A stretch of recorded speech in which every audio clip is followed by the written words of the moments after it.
Welcome, everyone. Welcome. Please lead. Please lead. I thought you said please leave. I was like, no, okay.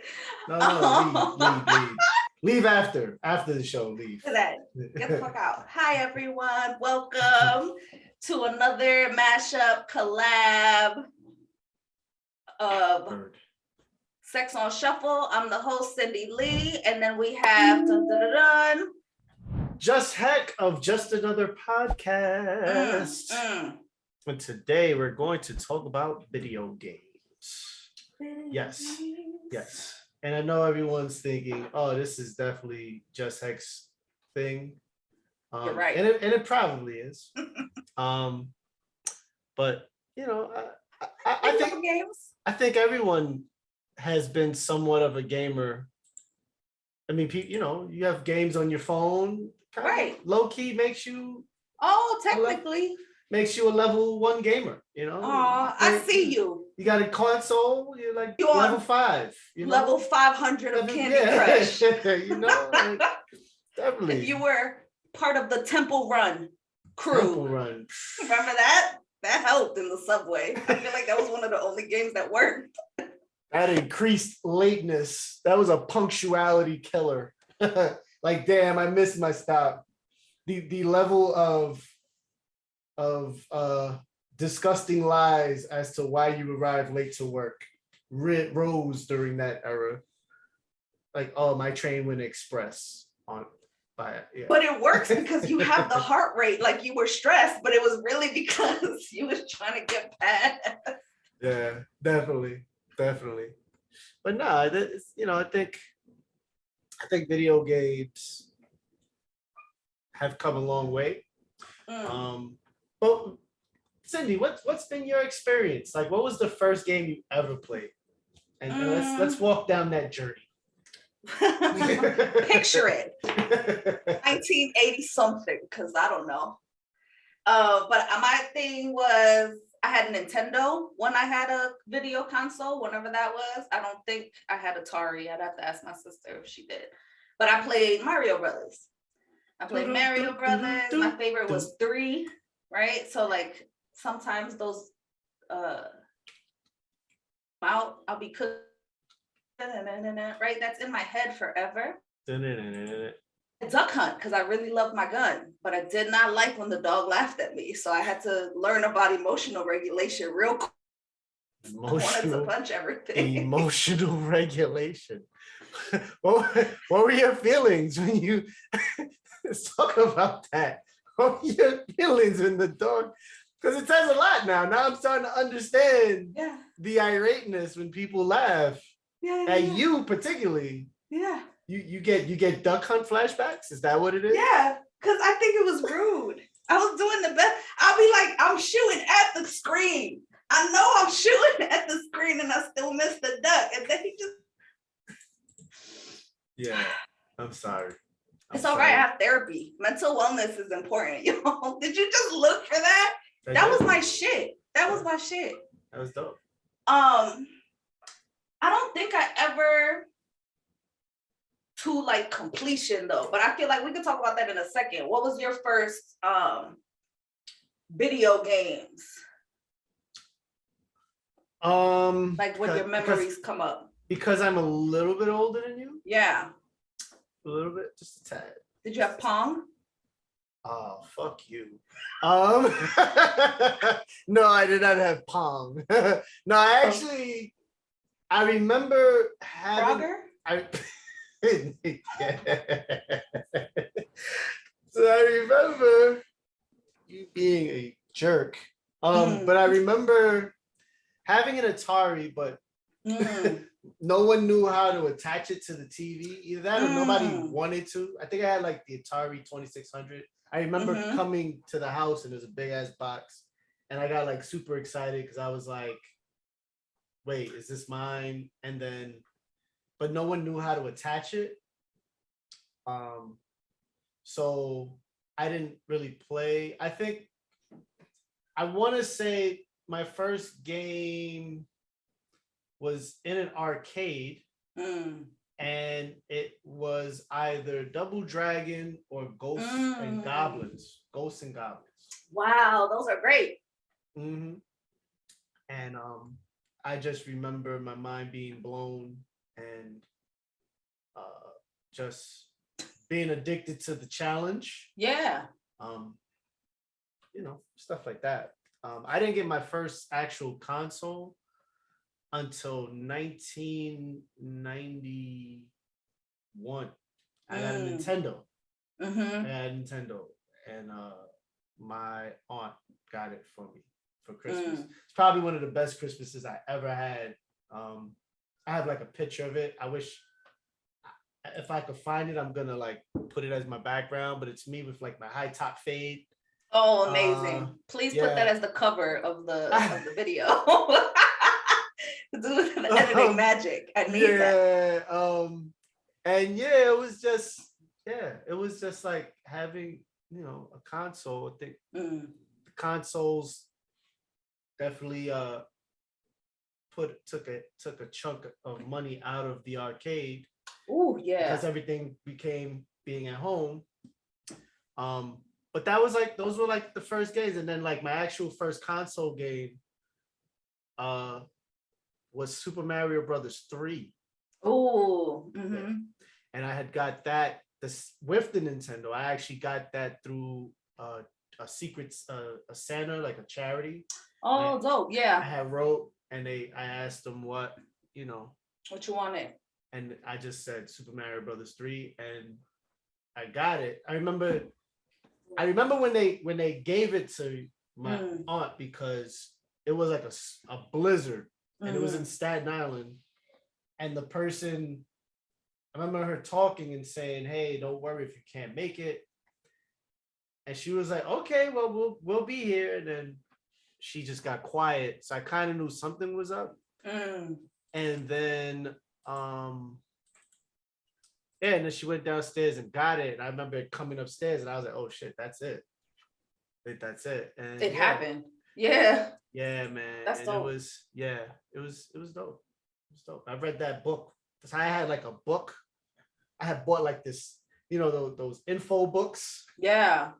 It was just about that. Like a Cliff Notes. I read that shit for a month and a half. So by the time when I got the game, I was like a master. I was like, "Oh, I know all the secrets." Oh, that's such a such from pages. I know that. No, legit. That's what's up. Yeah. What was your favorite game? Do you have a favorite game, or did you just? Yeah, I think it depends on the era. So like I said, like Mario 3, I think I remember playing that a lot. I never played a game to completion. I think the closest I played to like feeling like I gotta go through levels was, what's it called? Crash and Sonic. I actually played to levels. I didn't finish. I feel like Crash, I got through some levels, but once it gets hard, I'm like, I don't know. I don't know if my attention goes away or I don't remember what happens. But I dig a game until I don't. Like, okay. A past history of like some type of, I'm bored and move on and impulsively do other shit. But Sonic was my jam and Crash, aside from those other ones. And that's because I had gotten a Sega. I feel like the Nintendo was someone's. I'm not sure though. I gotta ask my sister. But the Sega was like a Christmas gift that was like, oh snap. Wow. I didn't have games, right? I had this dolphin game because I like dolphins and it was terrible. Like I couldn't get past the first 10 minutes. That was a horrible game. I think it was like Echo the Dolphin. Now as an adult, I've seen it on like those game channels. I was like, oh, there's more, because I couldn't figure it out. It wasn't a good game. Yeah. It wasn't, it was what it was. I get why I had it, because my favorite animal's always been the dolphin, but that shit did not work. I was playing Sonic on Sega and Beavis and Butthead because I used to watch that. Okay. And I couldn't get through that game either. It was interesting. It had a storyline, but I couldn't do it. And the laughing, like every so often, and that gets annoying. I just feel like that didn't last long. Okay. Yeah. All right, I hear you. But I'm here for the arcades. I love arcades, but I like anything with a gun and pinballs. So like, I forgot the name, but that zombie game, it wasn't like the ones from the gaming systems. It wasn't like, I forgot the name, but it was those zombie ones at the arcade that they'll come from like the helicopter and all these different places. Yeah, yeah, That's my jam. Okay. All right, Yeah. that's dope. Is that Echo? That is Damn. Echo. I'm telling you, I couldn't do it. And that same underwater. I'm like, what am I supposed to do here? There's nothing here. You don't feel bad because that was a question we all asked. Like, what's the point of this game? And you know, the allure, so video gaming was like an evolution, right? So the early games were like kilobits or like 1-bit, 2-bit kind of a thing. And then Nintendo came, and Nintendo was 8 bits. And wow, you had the ability to store vast worlds on it. And it wasn't like, if you remember, not the small discs, but you had those large discs that you'd hear the machine grinding and I hate this disc. Is it breaking it? I hate this disc. And that's what it said. Right? So, and then Genesis was 16 bits. So it was like, oh snap. So, you know, Echo the Dolphin was just caught up in that wave. It was just like, you know, look, we can make a whole dolphin and you know on an ocean floor of nothingness. Okay. Yeah. But then you also had amazing games like Sonic the Hedgehog, which was groundbreaking. Because you know, to go that fast and you know, maintain, you know, the graphic integrity, it was dope. It was dope. And then Super Nintendo came out, and that was a rival. I didn't have a Genesis. My cousin did. But I got a Super Nintendo. And for Genesis, because we would swap sometimes. Yeah. But Genesis, my favorite game, it was 2. So it was Phantasy Star 4, which had like this really deep story. And it like was one of the first games that like spanned generations. So like it all kind of connected at the end. And I actually played that shit one night. And like the next morning I had to go take science regions. No, it wasn't science, it was math. And I stayed up all night playing, went to go take the regions, and was dying during the regions, was fighting everything that I could. I think I scored like a 10. Like a literal 10. Damn. I think I got points for like writing my name correctly. Like I just didn't care. I was like, excellent. That's what you did. That's what you had the capacity to do. That's all. Yeah. And this was before, like, this was like when the RCTs had mattered. Before Regents. Yeah. Like I graduated when Regents diplomas were coming into play. Yeah. I definitely crossed that easily. But yeah, I think that one, and then it was like any basketball game really. Yeah. And then like Super Nintendo. Did you have a Super Nintendo? No. I had what I had, and Super Nintendo was only if I had access to it from other people. Like after that, it was whoever had it. I think my sister got our nieces a PlayStation 1, and that's how I had access to that, but no Super Nintendo. Okay. Okay. Yeah, I had every system until the last one, until the PS5. So I've had various systems and stuff like that.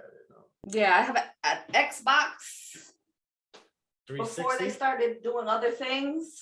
And I think my lover has one of the Xboxes, the one that had like kind of like a Connect thing. That's the 360. I think I had the 3 back in the day that had the regular, but I had the red circle of death at some point. So that's the system that I played, like Need for Speed and the first BioShock. Oh, which is a lot. That shit is scary for me. It's a deep story too. Yeah, I'm curious, like the storyline long way, but to play it, I couldn't. It was too much for me to handle the way that the systems had changed around walking, and like I played Halo once in a while and Call of Duty. It's too much for me. It's first person gaming. Yeah, it takes a minute. It's a different experience. You know, I played Mortal Kombat and Street Fighter and I pressed a bunch of buttons. I pissed somebody off, right? But I always won. Like, I'm good. Masher? You're a button masher? Yeah. I'm like, what are you doing up, down, left, right? No, I'm just gonna press a bunch of shit because I want to fight you. And I have all these feelings in me. You're a button masher. Yeah, I mean, that's it. Like, even when people play, what was it? NBA 2K. 2K. NBA Live. Or NBA Live. Same thing. Like, I get too much in me that I'm like, I'll just play the game. Like, I'm gonna go outside at that point because I'm gonna want to fight you. I'm gonna go play ball and find a way to get this out. But yeah, it's good to witness. I like people. I like playing. I like watching people go through it. Like Assassin's Creed. It's a great game too.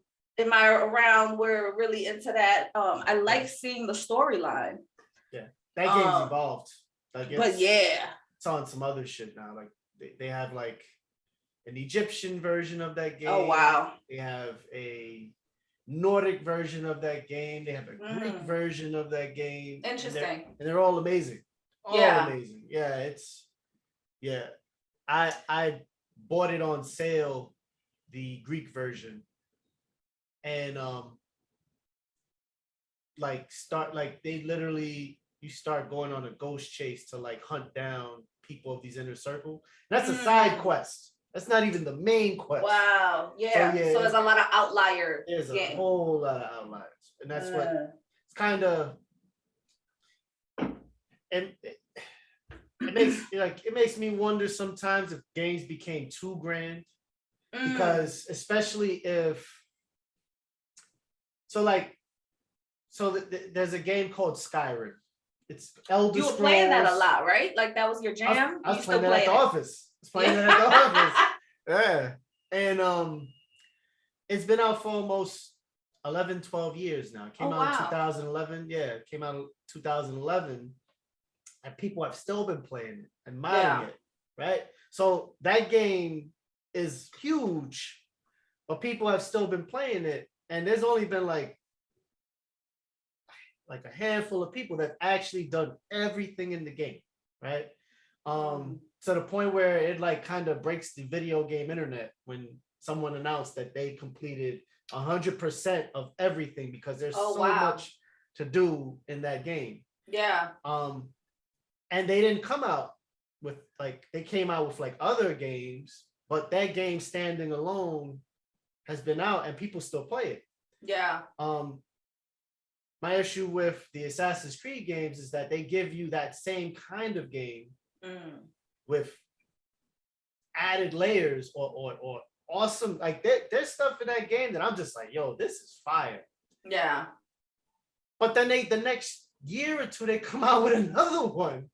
And there's no Can't way. Keep up. There's no way, listen, there's no way. I mean, for me, as a child, yes, you probably could, but then I also think that it's also probably unhealthy to try to do all that stuff. Because you're probably just sitting in the house all day and not and going outside and enjoying the company of other children. Yeah, it's just a lot. And they just flood you. Do you still feel that way now that so much of the internet is incorporated into video games? Like people have Xbox Live or whatever it's called now, and you can talk to folks. Do you still feel like there's a disconnect still? Like, I still think you should move your body if that's something that feels good for you, right? Like too much of something can sometimes isn't the having a balance or whatever that looks like. But do you still feel that they're isolated? Yeah, totally. You could talk to people from totally. I so I have a friend. Shout out to Vinny Bronco of FYC the show. Oh. He has like thousands of people on his friends list, and like we've all gone out and hung out, and these people are some of them are like super socially awkward, but on the video game they are talking a bunch of shit, and and it's like, okay, I get it. I mean, this is, you're uncomfortable in society, but in video game society, and there's levels to it. There's obviously social levels and therapeutic levels to it, and I get it. But there still is a disconnect to a certain extent, because even now, like, like I'll check in on him, and but I check on him genuinely, generally, like, hey, what are you doing? Not from a judgment, just like, hey, what's up? Yeah, like I just checking in on him, and then we'll talk about video games and stuff like that. But my first words to him, yo, what's up? How you doing? How's your mom? How's your family? Stuff like that. And and so that's why me and him have always been tight. Versus when he talks to other people, he's just like, I don't care about them. We just talk online, and it talks. There's like there's several dynamics that come into play with the inception of online gaming. You have people that explore their sexuality through it, and they'll create a totally different avatar from who they are in real life. And that's cool. Like, do what you gotta do. Like, if I get it. It's tough out here to express yourself, or at least back then. It's a little bit easier now, I would think, but still, whatever you need to do to express yourself, if that's part of your journey to coming out and being more vocal about yourself, do it. Like their own avatar in that, like how people can have that on like Second Life or definitely. Sims. Definitely. And we have a mutual associate that always makes female characters. And then, but we'll say the most homophobic things, and I'm like, dude, really? Like, come on. like you're really giving off all the signs now, because like the stereotypical, like you're doing so much. Like you're not fooling anybody, buddy. But whatever you need to do, I mean, people want to explore. Right. People do things for different reasons, and it goes as far as customizing the female character. Like, oh yeah, she's gotta have these boots.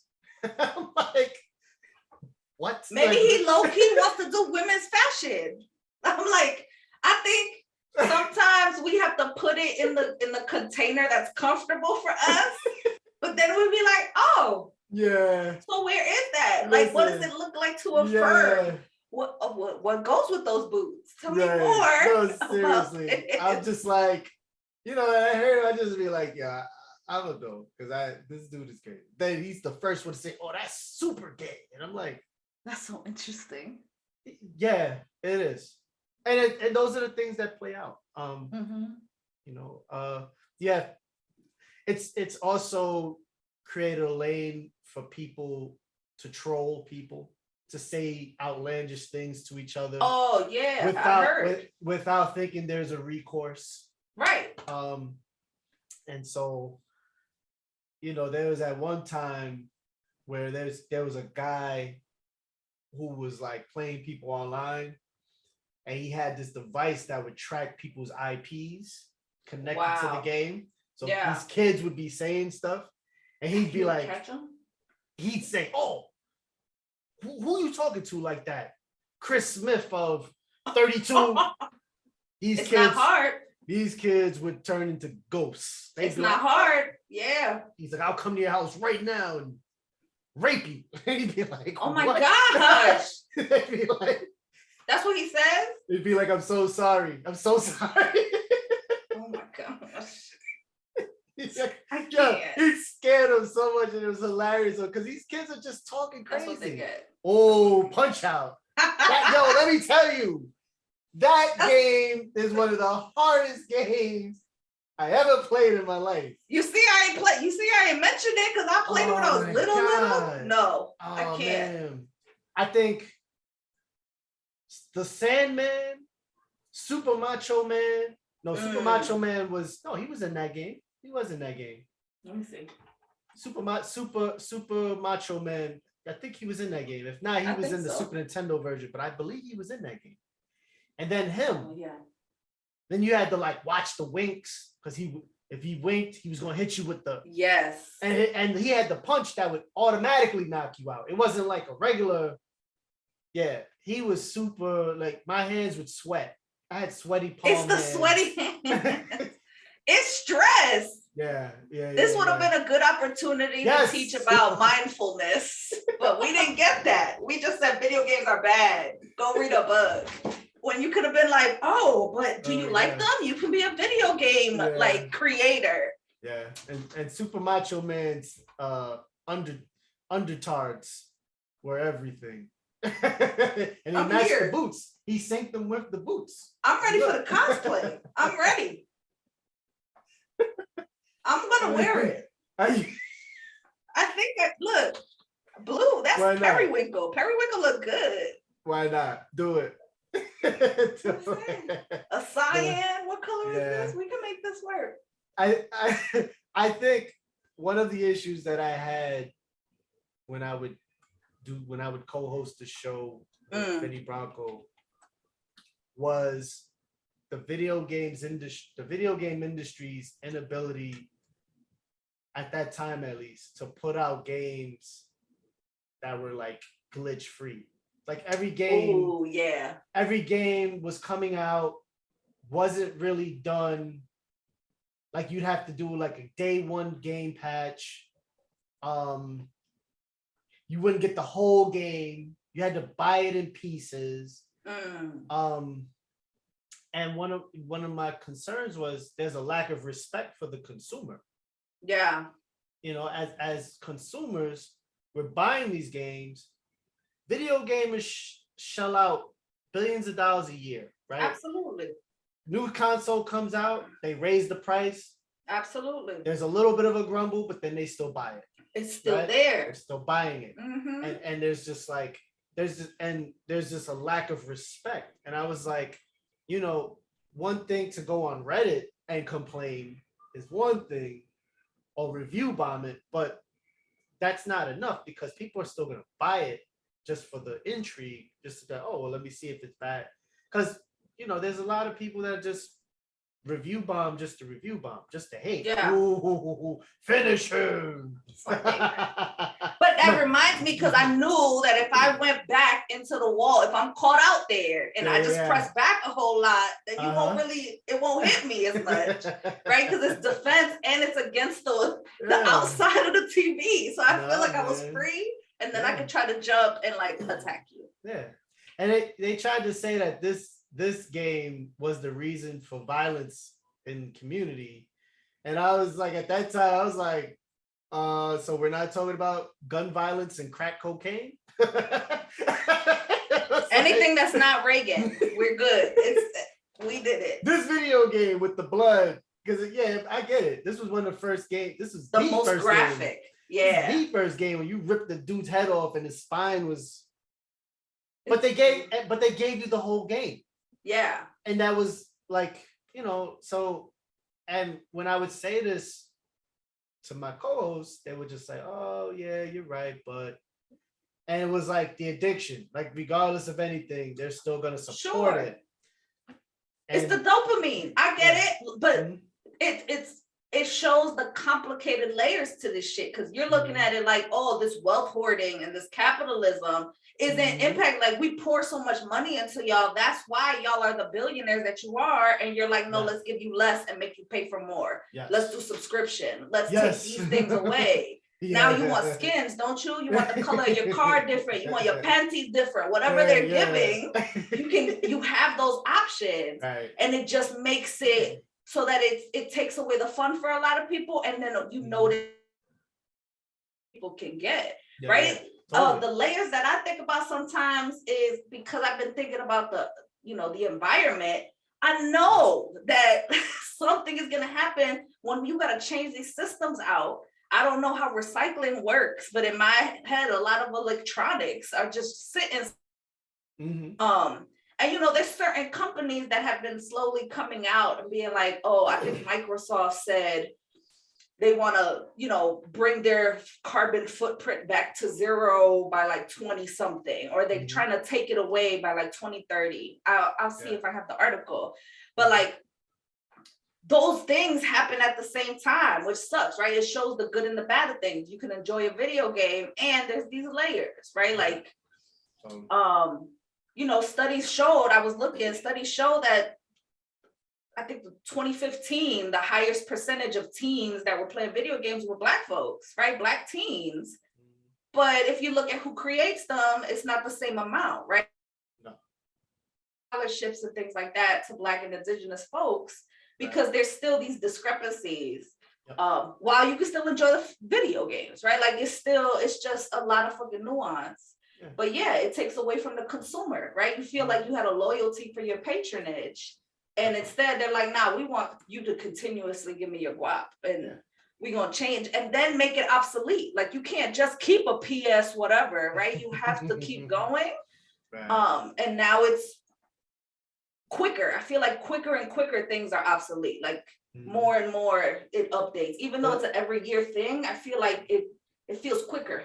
That's just technology advancing. Yeah, for sure. And so, you get a set console. And that's why I've kind of migrated now to PC gaming, mainly because, I have a PC, I have 128 gigs of RAM. I got, a really good video card. I don't have to change that for like 5-10 years. Versus a console, because advancements. Yeah. And the console that they give you right then and there is the current tech.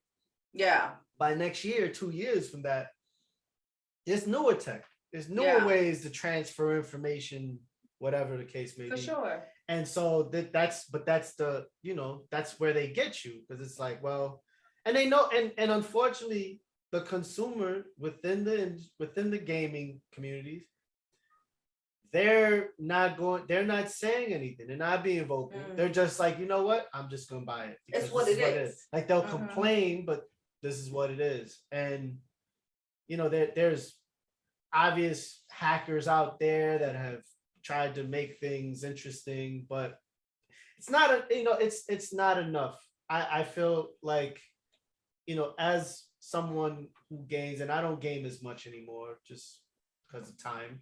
But when I do have downtime, I play, there's games that I play. And I don't I want to get, I want to have the whole game. I want to get the game without the glitches. I want to be able to, stuff like that. And I get that more from PC gaming than I do from a console.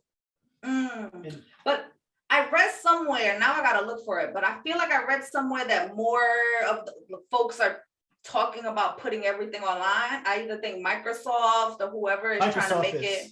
Okay. That's how they've actually, just to comment on the carbon print, the carbon imprinting, or that stuff. Yeah, the carbon footprint. Carbon footprint. Boom. That's today's safe word. Yeah. Carbon footprint. Yes. They are actually, like, you don't need an Xbox, whatever that's out now. You don't really need that to play their library. Like, you can play it on a PC. They're trying to get it to where you can play it on your phone. And it's pretty dope. It's pretty dope. What the setback is that they just don't have the library to that makes it super attractive. Like, there's certain games that they have that you're like, okay, dope.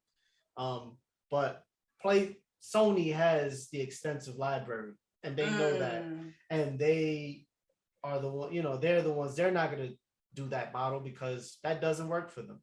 They'd rather get the bread. Yeah, of course. And that makes Parappa the Rapper. That was the first game. No, that was the second or third game I played for the PlayStation. My uncle had that game. He would smoke weed and play it, and I would look at him. I'd be like, "This is a role model." I just look at it's like, yeah, this is not, yeah, whatever. Yeah, but Parappa the Rapper, that was awesome. Oh man, I mean, listen, I think, listen, man, there was so many great games that people like, especially like role-playing games. You had like Final Fantasy VI. Oh, a lot of them, yeah. No, Chrono Trigger, Xenogears. Is Silent Hill one? Silent Hill, the horror RPG, which was Resident Evil. I mean, you had those.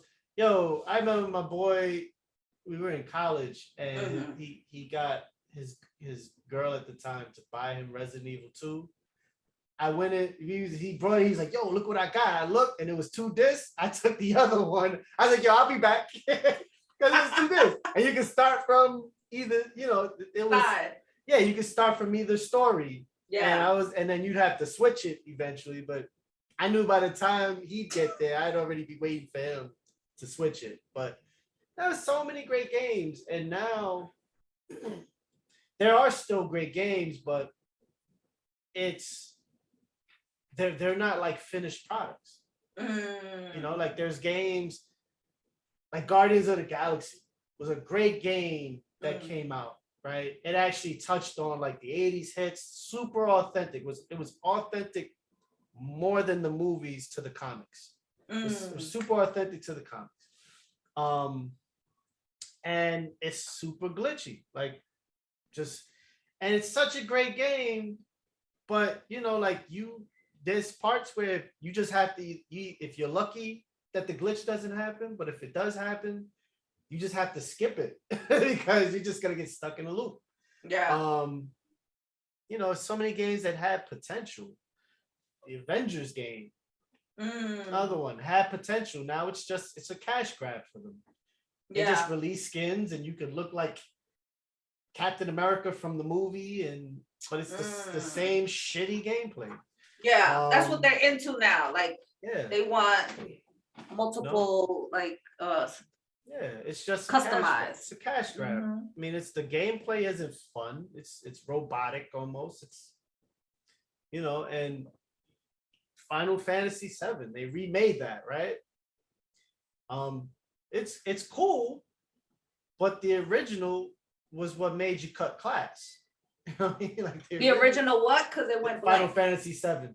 The original Final Fantasy VII was the game that made me cut class. So I was like, I'm not going to English today. I got shit to do. This is important. 100%. And a lot of these games had a great story. So I tell you, you talk about like Assassin's Creed, if you could go on Wikipedia to read the story. The story's amazing. It's like watching a movie. It's like playing the movie. But unfortunately, it's starting to come back a little bit, but every so often you get a game like Cyberpunk, which was released on the PlayStation, and they couldn't even play it because it just would not play, right? And you hear these things a lot. It's like going to the supermarket and you pay for orange juice, and they's like, okay, you pay for it, and they pour out half, and they be like, you get the other half. If you buy this other thing. Yeah, you buy this other thing, you get the other half, and you're like, but I thought I paid for the whole thing of orange juice. Yeah, nah, it's a cash grab. It's definitely capitalism at its finest, and it takes advantage of a community that still hasn't gotten to the point where they said enough is enough. Yeah. Because that because I don't know either, but I'm curious now. No, it's still, people are still buying. Yeah. I mean, people are saying it, but it's not enough people. you know? Yeah. It's like when they did the strike against the buses, you had to get everyone involved to stop the bus. And then they realized, you know what, we got people say whatever they want because we losing money. Yeah. You know what I mean? And this is the thing. There's no real threat. Like people will complain, but no one is making a threat enough where people will be like, you know what, we need to change our ethics within this, with our business practices. Yeah. Because you know the same stuff is still going on. Yeah. And you know it's a sad state. It's a, for video gaming specifically, you just have it's a seller's market by far. It's a seller's market. Like Sony, they said that they couldn't make enough PlayStation 5s, right? And so that created an underground market where PS5s were going on sale for like $1,000. Wow. And so, you know, and I have friends they were still getting purchased. It was, well, they were getting bought out by online robots and then being resold. So it created this second market. Yeah. Which is okay, you know, for the entrepreneurs. But you should also create the lane for the people that can't afford that. Because it's $500 as it is. Like, yeah, that's not chump change. No. You know what I'm saying? So they know what they're doing. Yeah, exactly. And that's the thing. And so, you know, I walked into a game store. I'm not gonna put them out there. But it's a very well-known game store. And they were like, oh, because I was like, yeah, I want to get a PS5, but I'm not trying to spend $700-800. Like I'll spend $400, $500. Like I'll spend that, but you know, I'm not gonna do it for anything more than that. So they were like, oh, get the membership and we'll send you an email for when they come in. Yeah. So it didn't cost me anything more. It was like $12 for the year. I'm like, you know what? I'll do it. Sure. Right. So they sent me an email like a month later.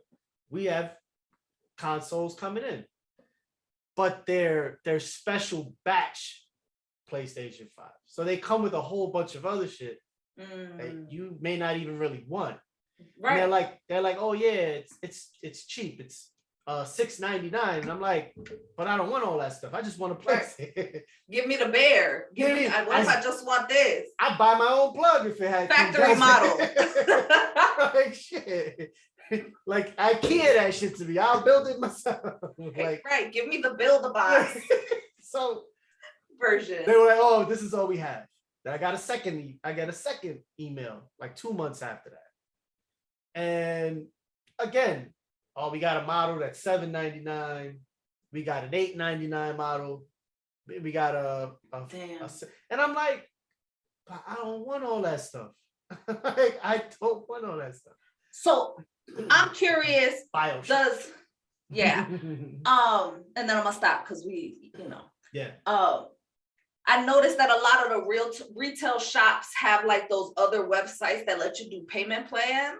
Yeah. So I'm curious, does video games do that now? Like, okay, you want that, but now you can finance, right? Before layaway was ghetto, but now it's everywhere. We can pay monthly and make it available. So to them, they're saying we're covering price points. That's a JIP too, because you're paying, you know, you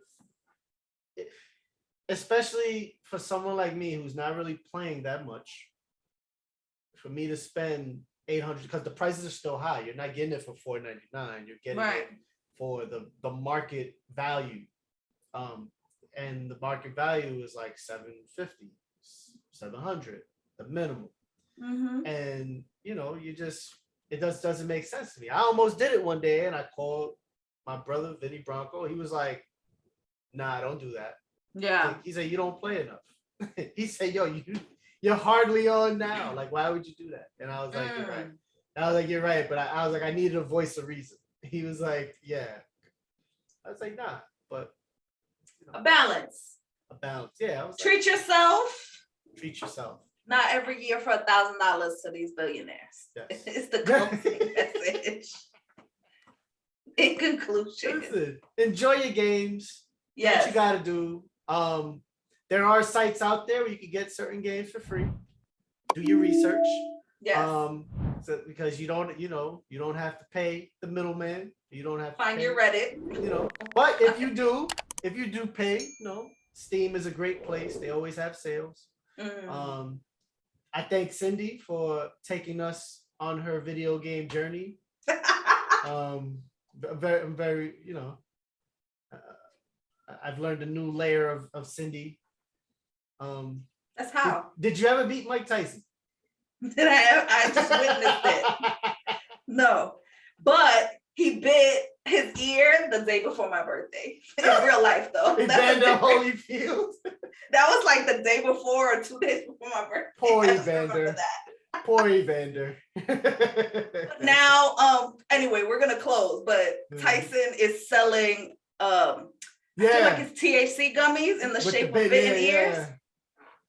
Yeah, for the win. Use the system. For the win. On that note, I'm Cindy Lee. Thank you for listening to us. Let us know your favorite video games. And you are? I'm Just.Hek of Just Another Podcast.